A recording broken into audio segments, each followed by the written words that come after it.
Welcome back, dear listeners. We will continue with The Old Man in the Corner, Chapter 5. Are you a new listener? Please use our playlist. Don't worry, you're not too far behind. Yesterday, Mr. Shipman lost his jewels. Will the old man's unique method of solving cases bring a ray of hope for Mr. Shipman? Chapter 5: A Night's Adventure. Now I must tell you, continued the man in the corner, that after I had read the account of the double robbery, which appeared in the early afternoon papers, I set to work and had a good think. Yes, he added with a smile, noting Polly's look at the bit of string, on which he was still at work. Yes, aided by this small adjunct to continued thought, I made notes as to how I should proceed to discover the clever thief, who had carried off a small fortune in a single night. Of course, my methods are not those of a London detective. He has his own way of going to work. The one who was conducting this case questioned the unfortunate jeweler very closely about his servants and his household generally. I have 3 servants, explained Mr. Shipman, 2 of whom have been with me for many years. One, the housemaid, is a fairly newcomer. She has been here about 6 months. She came recommended by a friend and bore an excellent character. She and the parlor-maid room together. The cook, who knew me when I was a schoolboy, sleeps alone. All 3 servants sleep on the floor above. I locked the jewels up in the safe which stands in the dressing room. My keys and watch I placed, as usual, beside my bed. As a rule, I am a fairly light sleeper. I cannot understand how it could have happened, but you had better come up and have a look at the safe. The key must have been abstracted from my bedside, the safe opened, and the keys replaced, all while I was fast asleep. Though I had no occasion to look into the safe until just now, I should have discovered my loss before going to business, for I intended to take the diamonds away with me. The detective and the inspector went up to have a look at the safe. The lock had in no way been tampered with. It had been opened with its own key. The detective spoke of chloroform, but Mr. Shipman declared that when he woke in the morning at about 7:30, there was no smell of chloroform in the room. However, the proceedings of the daring thief certainly pointed to the use of an anesthetic. An examination of the premises brought to light the fact that the burglar had, as in Mr. Knopf's house, used the glass-paneled door from the garden as a means of entrance. But in this instance he had carefully cut out the pane of glass with a diamond, slipped the bolts, turned the key, and walked in. Which among your servants knew that you had the diamonds in your house last night, Mr. Shipman? Asked the detective. Not one, I should say, replied the jeweler, though perhaps the parlor-maid, whilst waiting at table, may have heard me and Mr. Knopf discussing our bargain. Would you object to my searching all your servants' boxes? Certainly not. They would not object either, I am sure. They are perfectly honest. The searching of servants' belongings is invariably a useless proceeding, added the man in the corner with a shrug of the shoulders. No one, not even a latter-day domestic, would be fool enough to keep stolen property in the house. However, the usual farce was gone through, with more or less protest on the part of Mr. Shipman's servants, and with the usual result. The jeweler could give no further information. The detective and inspector, to do them justice, did their work of investigation minutely and, what is more, intelligently. It seemed evident, from their deductions, that the burglar had commenced proceedings on number 26, Phillimore Terrace, and had then gone on, probably climbing over the garden walls between the houses to number 22, where he was almost caught in the act by Robertson. The facts were simple enough, but the mystery remained as to the individual who had managed to glean the information of the presence of the diamonds in both the houses, and the means which he had adopted to get that information. It was obvious that the thief or thieves knew more about Mr. Knopf's affairs than Mr. Shipman's, since they had known how to use Mr. Emil Knopf's name in order to get his brother out of the way. It was now nearly 10 o'clock, and the detectives, having taken leave of Mr. Shipman, went back to number 22 in order to ascertain whether Mr. Knopf had come back. The door was opened by the old charwoman, who said that her master had returned and was having some breakfast in the dining room. Mr. Ferdinand Knopf was a middle-aged man with sallow complexion, black hair, and beard of obviously Hebrew extraction. He spoke with a marked foreign accent, but very courteously to the 2 officials who he begged would excuse him if he went on with his breakfast. I was fully prepared to hear the bad news, he explained, which my man Robertson told me when I arrived. The letter I got last night was a bogus one. There is no such person as J. Collins, M.D. My brother had never felt better in his life. You will, I am sure, very soon trace the cunning writer of that epistle. But I was in a rage, I can tell you, when I got to the Metropole at Brighton and found that Emile, my brother, had never heard of any Dr. Collins. The last train to town had gone, although I raced back to the station as hard as I could. Poor old Robertson, he has a terrible cold. Yes, my loss. It is for me a very serious one. If I had not made that lucky bargain with Mr. Shipman last night, I should perhaps at this moment be a ruined man. The stones I had yesterday were, firstly, some magnificent Brazilians. These I sold to Mr. Shipman mostly.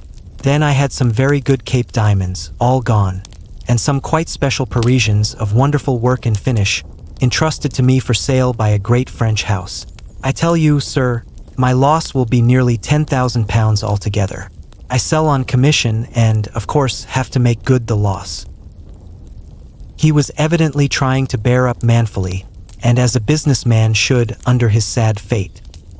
He refused in any way to attach the slightest blame to his old and faithful servant Robertson, who had caught, perhaps, his death of cold in his zeal for his absent master. As for any hint of suspicion falling even remotely upon the man, the very idea appeared to Mr. Knopf absolutely preposterous. With regard to the old charwoman, Mr. Knopf certainly knew nothing about her, beyond the fact that she had been recommended to him by one of the tradespeople in the neighborhood, and seemed perfectly honest, respectable, and sober. About the tramp Mr. Knopf knew still less, nor could he imagine how he, or in fact anybody else, could possibly know that he happened to have diamonds in his house that night. This certainly seemed the great hitch in the case. Mr. Ferdinand Knopf, at the instance of the police, later on went to the station and had a look at the suspected tramp. He declared that he had never set eyes on him before. Mr. Shipman, on his way home from business in the afternoon, had done likewise and made a similar statement. Brought before the magistrate, the tramp gave but a poor account of himself. He gave a name and address, which latter, of course, proved to be false.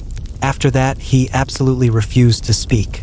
He seemed not to care whether he was kept in custody or not. Very soon, even the police realized that, for the present, at any rate, nothing could be got out of the suspected tramp. Mr. Francis Howard, the detective who had charge of the case, though he would not admit it even to himself, was at his wits' ends. You must remember that the burglary, through its very simplicity, was an exceedingly mysterious affair. The constable, D21, who had stood in Adam and Eve Mews, presumably while Mr. Knopf's house was being robbed, had seen no one turn out from the cul-de-sac into the main passage of the Mews. The stables, which immediately faced the back entrance of the Phillimore Terrace houses, were all private ones belonging to residents in the neighborhood. The coachmen, their families, and all the grooms who slept in the stablings were rigidly watched and questioned. One and all had seen nothing, heard nothing, until Robertson's shrieks had roused them from their sleep. As for the letter from Brighton, it was absolutely commonplace, and written upon notepaper which the detective, with Machiavellian cunning, traced to a stationer's shop in West Street. But the trade at that particular shop was a very brisk one. Scores of people had bought notepaper there, similar to that on which the supposed doctor had written his tricky letter. The handwriting was cramped, perhaps a disguised one. In any case, except under very exceptional circumstances, it could afford no clue to the identity of the thief. Needless to say, the tramp, when told to write his name, wrote a totally different and absolutely uneducated hand. Matters stood, however, in the same persistently mysterious state when a small discovery was made, which suggested to Mr. Francis Howard an idea, which, if properly carried out, would, he hoped, inevitably bring the cunning burglar safely within the grasp of the police. That was the discovery of a few of Mr. Knopf's diamonds, continued the man in the corner after a slight pause, evidently trampled into the ground by the thief whilst making his hurried exit through the garden of number 22, Phillimore Terrace. At the end of this garden there is a small studio which had been built by a former owner of the house, and behind it a small piece of waste ground about 7 feet square which had once been a rockery, and is still filled with large loose stones, in the shadow of which earwigs and woodlice innumerable have made a happy hunting ground. It was Robertson who, 2 days after the robbery, having need of a large stone, for some household purpose or other, dislodged one from that piece of waste ground, and found a few shining pebbles beneath it. Mr. Knopf took them round to the police station himself immediately, and identified the stones as some of his Parisian ones. Later on, the detective went to view the place where the find had been made, and there conceived the plan upon which he built big cherished hopes. Acting upon the advice of Mr. Francis Howard, the police decided to let the anonymous tramp out of his safe retreat within the station, and to allow him to wander whithersoever he chose. A good idea, perhaps, the presumption being that, sooner or later, if the man was in any way mixed up with the cunning thieves, he would either rejoin his comrades or even lead the police to where the remnant of his hoard lay hidden. Needless to say, his footsteps were to be literally dogged. The wretched tramp, on his discharge, wandered out of the yard, wrapping his thin coat round his shoulders, for it was a bitterly cold afternoon. He began operations by turning into the town hall tavern for a good feed and a copious drink. Mr. Francis Howard noted that he seemed to eye every passerby with suspicion, but he seemed to enjoy his dinner and sat some time over his bottle of wine. It was close upon 4 o'clock when he left the tavern, and then began for the indefatigable Mr. Howard one of the most wearisome and uninteresting chases through the mazes of the London streets he ever remembers to have made. Up Notting Hill, down the slums of Notting Dale, along the High Street beyond Hammersmith, and through Shepherd's Bush did that anonymous tramp lead the unfortunate detective, never hurrying himself, stopping every now and then at a public house to get a drink, whither Mr. Howard did not always care to follow him. In spite of his fatigue, Mr. Francis Howard's hopes rose with every half hour of this weary tramp. The man was obviously striving to kill time.